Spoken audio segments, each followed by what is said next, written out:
Get ready with me while we talk about cruising, the do's and the don'ts.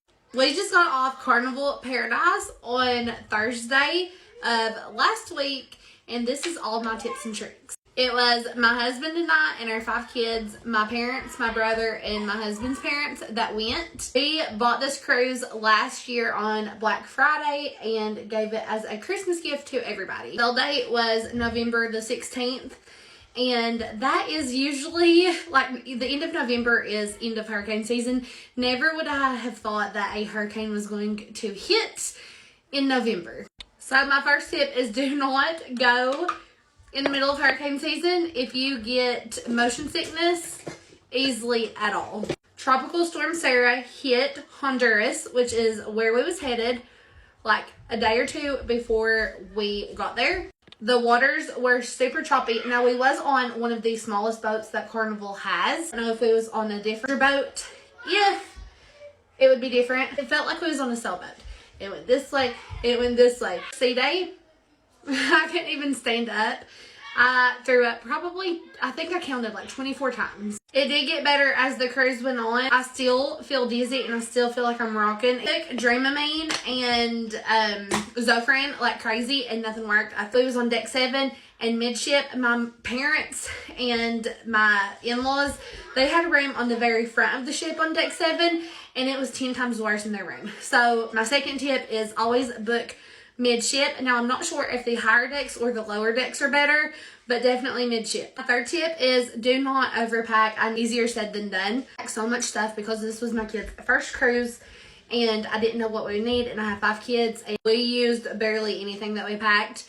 My next cruise, I'm going to try to fit everything in 2 suitcases and maybe 1 carry-on. You can pick your embarkation time, like the time you board the ship.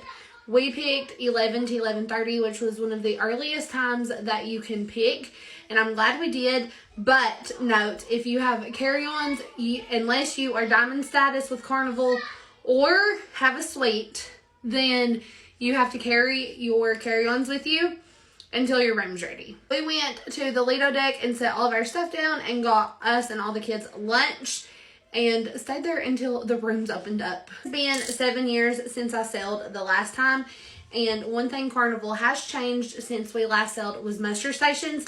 Used to, you had to wait until everybody boarded and go to your designated muster station and listen to this demonstration. Now you go to your muster station as soon as you get on board, and it's done digitally, and I love that 10 times more than how it was done previously. They have really improved the game, and that helped a lot with kids. That I worried most about before we went was getting the kids to the muster stations, so I was so pleased with how they had changed that. Do not attach a debit card to your sign and sell card.